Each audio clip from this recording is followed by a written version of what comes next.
할렐루야, 반갑습니다 여러분. 계속해서 말씀을 나눠보겠습니다. 여호수아 8장 1절에서 9절까지 말씀을 두 번째 시간입니다. 여호와께서 여호수아에게 이르시되 두려워하지 말라, 놀라지 말라. 군사를 다 거느리고 일어나 아이로 올라가라. 보라, 내가 아이 왕과 그의 백성과 그의 성읍과 그의 땅을 다 내 손에 넘겨주었으니 너는 여리고와 그 왕에게 행한 것 같이 아이와 그 왕에게 행하되 오직 거기서 탈취할 물건과 가축은 스스로 가지라. 너는 아이 성기에 복병을 둘지니라 하시니, 이에 여호수아가 일어나서 군사와 함께 아이로 올라가려 하여 용사 3만 명을 뽑아 밤에 보내며 그들에게 명령하여 이르되, 너희는 성읍 뒤로 가서 성읍을 향하여 매복하되 그 성읍에서 너무 멀리 하지 말고 다 스스로 준비하라. 나와 나를 따르는 모든 백성은 다 성읍으로 가까이 가리니 그들이 처음과 같이 우리에게로 올라올 것이라. 그리할 때에 우리가 그들 앞에 도망하면 그들이 나와서 우리를 출격하며 이르기를, 그들이 처음과 같이 우리 앞에서 도망한다 하고 우리의 유인을 받아 그 성읍에서 멀리 떠날 것이라. 우리가 그들 앞에서 도망하거든 너희는 매복한 곳에서 일어나 그 성읍을 점령하라. 너희 하나님 여호와께서 그 성읍을 너희 손에 주시리라. 너희가 그 성읍을 취하거든 그것을 불살라 여호와의 말씀대로 행하라. 보라, 내가 너에게 명령하였느냐 하고 그들을 보내매 그들이 매복할 곳으로 가서 아이 서쪽 베델과 아이 사이에서 매복하였고 여호수아는 그 밤에 그 백성 가운데서 잤더라. 아멘. 어제 이어서 두 번째 시간으로 다시 한번 나눠봅니다. 이 하나님은 어린 아이와 같이 믿고 순종하는 자를 축복하시는데요.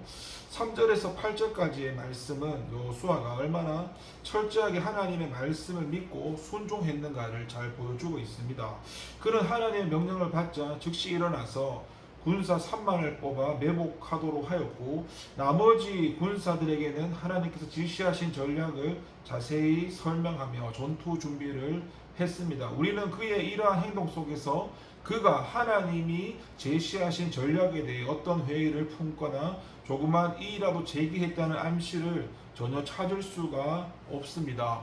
다시 말하면 여호수아는 하나님의 말씀을 전폭적으로 수용하고 이를 마치 어린 아이와 같이 믿고 따랐다는 것입니다. 비록 성경은 그의 이러한 모습을 단지 몇 절의 짧은 말씀으로 기록하고 있으나 우리는 이 말씀을 자세히 살펴볼 때 그의 이러한 순종은 결코 쉽지 않았으리라는 것을 우리가 알 수가 있습니다. 여호수아는 애굽 땅을 떠날 때부터 모세를 수종들었던 자로서 광야 40년의 기간을 더한다면 그는 현재 상당한 나이에 접어들었을 것이고, 그의 죽을 때의 나이가 110세였음을 한번 감안해 보면 역추산해 보면요, 현재 그의 나이는 90세가 훨씬 넘었음이 분명합니다. 그러니까 보통 사람들에게 있어서 이 나이는 산전수전을 다 겪은 나이로서 흔히 이러한 나이에 있는 사람들이 그러하듯이 자신의 연륜을 앞세우며 자기의 경험과 지식을 고집하기가 쉬울 때인데, 그러나 그는 하나님 앞에서 마치 어린아이가 부모님 말씀을 그대로 믿고 따르는 순전한 모습으로 하나님의 말씀에 순종했던 것입니다. 그리고 하나님께서는 이렇게 하나님의 말씀을 전폭적으로 믿고 순종했던 그와 이스라엘 백성들에게 완벽한 승리의 축복을 안겨주셨는데요.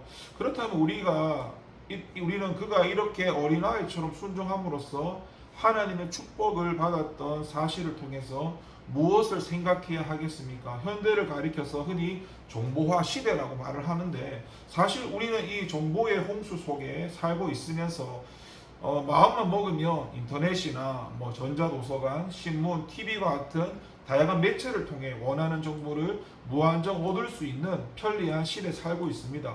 그리고 이러한 현대 문명이 우리에게 많은 편의를 제공하고 있는 것도 사실이고, 그러나 한편 영적인 면으로 볼 때에 이러한 과학기술 문명은 사람들로 하여금 인간의 능력과 지혜를 오히려 과신하게 만듦으로써 점점 더 하나님께 가까이 나아가는 것을 어렵게 만드는 것도 사실입니다. 그래서 첨단 기술의 문명과 정보화 시대를 살아가고 있는 저와 여러분들이 이 점에서 하나님의 말씀에 대해서 어린아이처럼 절대 순종하며 따랐던 이런 믿음의 선진들의 모범을 다시 한번 되새겨볼 필요가 있고요. 일찍이 우리 주님께서는 어린아이같이 하나님을 높이고 따르는 자만이 천국에 들어갈 수 있다고 가르치셨고, 그래서 우리는 세상이 어떻게 변하든지 언제나 하나님을 향해 아버지라고 부르면서 어린아이처럼 그렇게 순전한 모습으로 하나님을 섬기고 따라야 할 것입니다. 그러할 때 우리 아버지 되시는 이 하나님께서는 옛적에 믿음의 선진들에게 그러하셨듯이 우리에게도 동일한 축복을 넘치도록 부어주실 것입니다.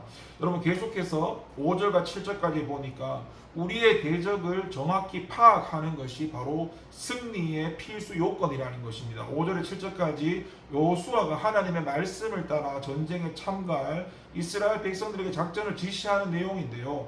그런데 우리는 여기서 여호수아가 적군인 아이성 군사들을 유인해서 매복 작전을 펼치도록 지시하면서 그가 얼마나 정확히 상대를 파악하고 있었는가를 잘 알 수 있는데, 그는 아이성 사람들이 처음에 거둔 승리로 인해서 자만심에 빠져 이스라엘의 이런 유인 작전에 쉽게 빠질 것을 잘 알고 있었던 것입니다. 말하자면 그는 아이성 백성들의 심리 상태를 정확히 꿰뚫어 보고 있었고, 이렇듯 아이성 사람들과의 싸움에서 이스라엘이 완벽한 승리를 거둘 수 있었던 것은 무엇보다도 하나님의 은혜에 의한 것이기도 하지만, 한편으로는 여호수아의 철저한 순종, 그리고 상대를 정확히 파악하고 있었던 그의 예지와 통찰력에도 그 원인이 있었던 것입니다. 이것은 오늘날 우리에게 중요한 교훈을 주는데요. 흔히 믿음이 좋다는 사람들 가운데는 믿고 기도하며 행동하면 그만이지 조사와 연구는 무엇하라고 하느냐고 말하는 사람들이 종종 있는데,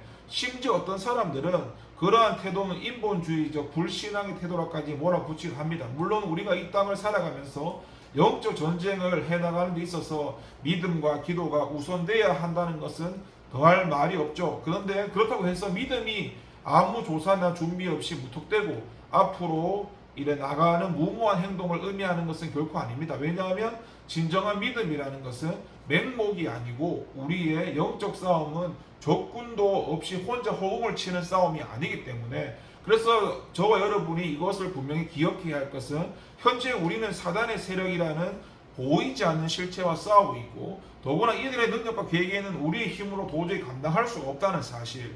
따라서 우리가 이들과 싸워 승리하기 위해서는 먼저 하나님을 아는 지식과 함께 우리의 대적인 사단과 세상에 대해서도 정확하게 알고 있어야 한다는 것과, 그래야만 사단의 계획에 빠지지 않고 온전하게 하나님 말씀대로 행하여 승리를 거둘 수 있는 것이죠. 성경을 보면은 모세는 비록 백성들의 불신앙에서 기인한 것이기는 하지만은 하나님의 허락하에 12정탐꾼을 이 가나안에 보내서 그 땅을 탐지하도록 했고요. 요수아 역시도 요단강을 건너기 전에 두 사람을 보내서 여리고성과 그 주변 지역을 정탐하도록 하였습니다.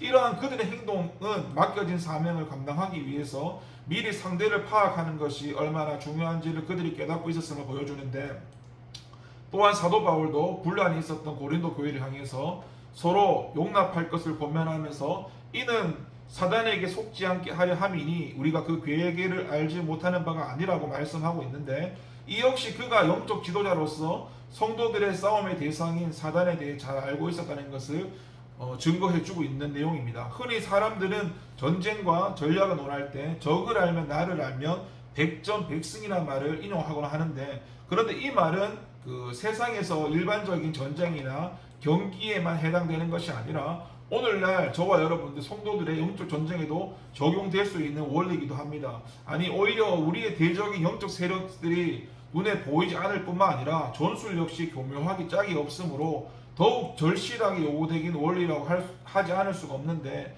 그래서 바라기는 저와 여러분들이 하나님을 알기 위해 힘쓰는 것은 물론이거니와 우리의 영적 전쟁의 대상이 되는 사단과 이 세상에 대한 깊은 지식을 통해서 사도 바울의 말씀과 같이 사단의 유혹과 계략에 빠지지 않고 승리함으로써 하나님께 영광 돌릴 수 있기를 소망해 봅니다. 여러분, 고대나 현대를 막론하고 전쟁에서 승리의 관건은 훌륭한 작전과 명령의 절대 복종이죠. 아무리 훌륭한 작전을 세워도 군사들이 명령을 수행하지 않으면, 또 군사들이 아무리 명령에 복종을 잘해도 작전이 잘못되었다면 전쟁에서 승리할 수가 없죠. 이스라엘이 아이성 재공격에서 승리할 수 있었던 것은 하나님께서 훌륭한 작전을 세우시고 요수아를 비롯한 이스라엘 백성들이 하나님 명령에 절대 순복한 결과입니다.